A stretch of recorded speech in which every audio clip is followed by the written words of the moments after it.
Radar Paulista apresenta Momento O Inédito Viável, com Emerson W. Dias, o provocador filosófico. Tá aqui conosco o Emerson W. Dias nesta quinta-feira chuvosa em São Paulo. Muito boa noite. Obrigado pela presença aqui, Emerson. Boa noite, Renato. Boa noite a todos os ouvintes. E o que você traz pra nós nesta quinta-feira? Palmas e mais palmas. Olha, os espectadores aqui estão esfuziantes com a sua participação. Pois é. E hoje eu vou falar sobre um tema que tem a ver com o universo feminino. Vamos lá. Como seria uma gestão feminina nas organizações, Renato? Tem ideia? Eu acredito que precisa cada vez mais, né? Há um certo preconceito, né, com essa gestão feminina, né? Exato. 12 anos atrás, mais ou menos, 13 anos atrás, eu participei de um workshop dentro do MBA que eu fazia na época, que era gestão de pessoas, e eu li um relatório chamado As Mulheres e o Management, né? E nesse relatório eu trazia alguns aspectos, até fiz um seminário sobre isso, dizia o seguinte: tem 3 pontos que as mulheres teriam uma vantagem em relação aos homens, e que, portanto, o futuro da liderança seria feminino. E era a capacidade que a mulher tem de compreender as dicas não verbais, aquilo que não se diz, certo? A aptidão para fazer várias coisas ao mesmo tempo e o uso da intuição mais apurada. E esse seminário me chamou bastante atenção, porque eu comecei a reparar nessa coisa da liderança feminina, acompanhar estatísticas, etc. Eu sempre faço isso. E hoje, olha que bacana, hoje saiu no jornal praticamente o quadro Neto Viável pronto, porque ele começou com uma pergunta interessante, desenvolveu o miolo e no final termina com uma frase, que é a que eu vou trazer aqui. Olha então, praticamente, o Momento Neto de hoje é um plágio do que está no jornal. Porque fala o seguinte, né? A Deborah Hargreaves, ela fez uma pesquisa que se transformou, na realidade, um manifesto pela mudança, porque ela foi estudar e desenvolveu um relatório chamado Women at Work, Designing a Company Fit for the Future. Ou seja, mulheres no trabalho desenhando uma companhia para o futuro. E ela coloca o seguinte, ela fez uma pergunta para as mulheres, né? O que te atrapalha? Se você pudesse mudar as organizações, o que você mudaria? E ela chegou a 8 pontos bem interessantes. Primeiro deles, a organização daria muita importância aos cuidados com os filhos, pais e outros parentes. Ela conta, né, que é muito comum as mulheres terem que dar uma desculpa para dizer que vai ao médico, mas na realidade ela vai acompanhar alguma questão do filho, da filha na escola, etc. e tal, porque é um pouco mal visto quando você fala que você vai resolver um problema do filho, né? Então, quer dizer, é uma coisa que incomoda aí as mulheres. O segundo elemento, o local de trabalho ofereceria cuidado para os filhos, com creche no local de trabalho, subsídios e coisas do tipo, né? A capacidade de você trazer a criança, etc., para estar perto de você produzir melhor.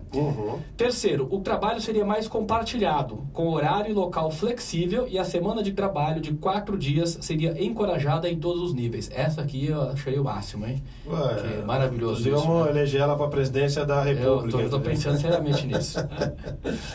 O local de trabalho seria inclusivo a pessoas de todos os estratos sociais, identidades e com deficiências. Isso é bem bacana, certo? Claro. Fala muito de diversidade hoje, inclusão, um elemento importantíssimo. E os últimos 4, não haveria disparidades salariais por gênero e haveria mentoria para todos. Sabe que hoje tem muitas estatísticas aí que mostram que o salário das mulheres é menor do que o dos homens, né? Sim. Depois, números iguais de homens e mulheres com origens diversas seriam promovidos para todos os níveis da organização. No universo do trabalho feminino, a gente tem um conceito chamado teto de vidro, né? A mulher ela não ascende às postos de liderança porque tem um teto de vidro que a impede. E este teto de vidro, eu discuti na minha dissertação de mestrado, eu trouxe alguns achados muito interessantes que eu quero trazer aqui e compartilhar com os ouvintes. Teto de vidro, você quer dizer, é uma metáfora. É uma metáfora, porque você não enxerga o porquê de você não subir. Mas existe um porquê, que é um teto de vidro, certo? Sim. Ele está ali te esbarrando, né, te impedindo, e você não enxerga, né? Então, quer dizer, essa é a ideia do teto de vidro. Se eu não me engano, foi quem cunhou esse termo foi a Sandberg, que é lá do Facebook, que escreveu um livro sobre isso e tal, etc. Né? Porque eles chamam de, em inglês, é o glass ceiling, né? Então, não sei se foi ela, mas ela fala muito sobre isso. Tá. Enfim, o penúltimo é: a organização encorajaria uma maneira mais ética e sustentável de trabalhar, em vez de se concentrar somente nos lucros e no crescimento.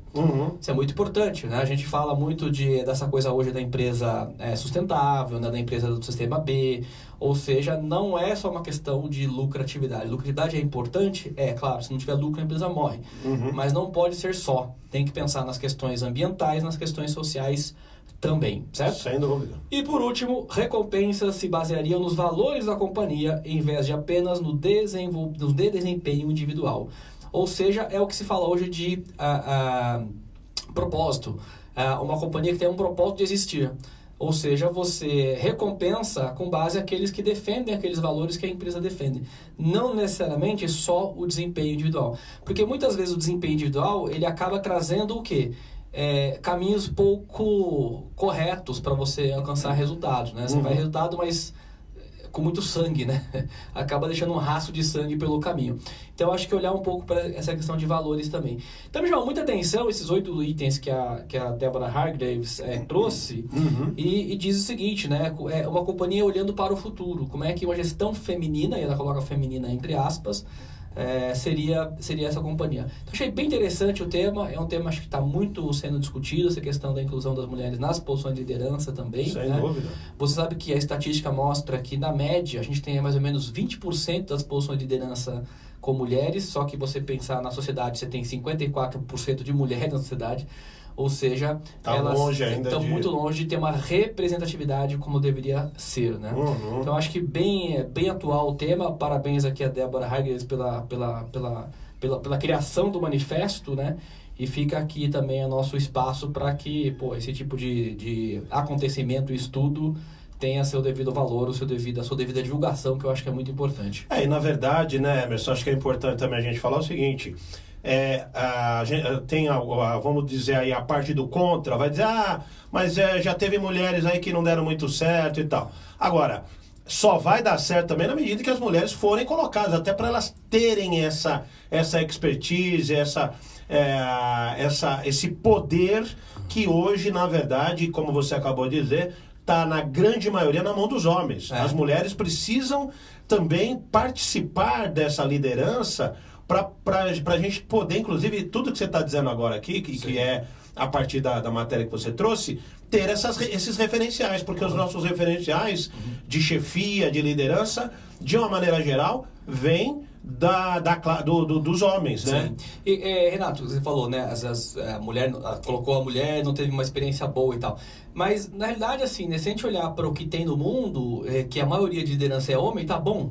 Né? Então, geralmente, se você põe uma liderança mulher que não dá certo, a mulher é acusada pelo gênero, né? Porque é mulher. Mas e tá dando certo com o homem, né? Eu acho que a gente tem que fazer essa questão, essa pergunta para nós mesmos, porque esse estereótipo de que o gestor ruim botou a mulher gestora ruim. A primeira coisa que se fala é porque ela é mulher, né? Não porque ela é uma pessoa incompetente, que é o caso do homem ao contrário, né? Colocou o homem e não deu certo, troca, mas não fala que há um homem incompetente. Mas é por isso que eu tô falando, porque é o seguinte, na medida que você traz um exemplo negativo, você automaticamente tem o positivo. Olha, eu não gostei do fulano, mas tem o ciclano. Isso, certo? Agora, no caso da mulher, vamos supor, você tem uma experiência, vamos supor, negativa numa empresa, automaticamente você já não tem o outro lado, quer dizer, a experiência que deu certo. Porque você não tem um número significativo. Sim, exato. Entendeu?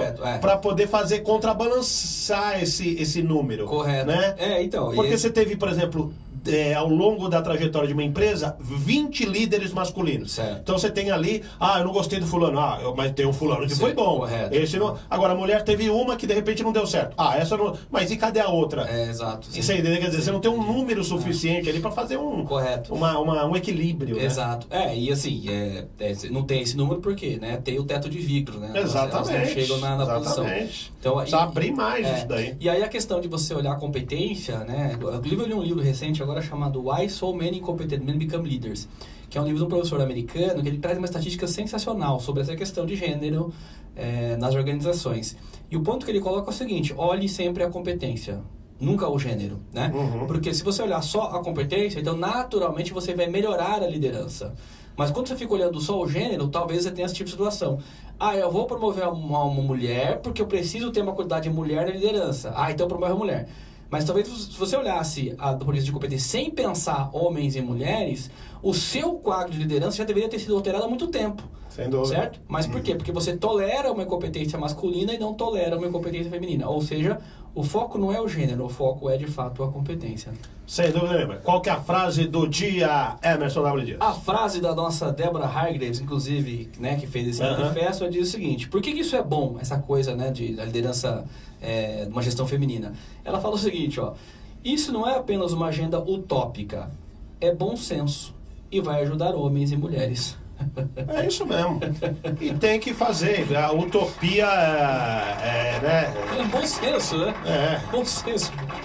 É liberar, é abrir espaço para que as mulheres possam demonstrar que elas têm poder de liderança, né? Se você pegar uma relação dos maiores líderes dos séculos, aí você vai pegar lá 99% são homens. Mas por quê? Não se motivou a participação das mulheres lá atrás, né? Muitas vezes até impediu, né? Exatamente, muito bem lembrado. Inclusive foi impedida, que foi impedido que as mulheres fossem à frente. Bom, Emerson, deixe seus contatos aqui para os nossos ouvintes e internautas. O site é www.oineditoviável.com.br. Nas redes sociais é só procurar o Inédito Viável no Facebook, Instagram e no YouTube, no canal Inédito Viável. Você tem acesso a todo o conteúdo que a gente fala aqui às quinta-feiras no Radar Paulista. Tá certo, Emerson. Então te aguardo aqui quinta-feira, semana que vem, com mais um momento, o Inédito Viável. É aqui, né, Renato? Valeu! Agora, eu vou dizer uma coisa para você. Hoje teve também lá num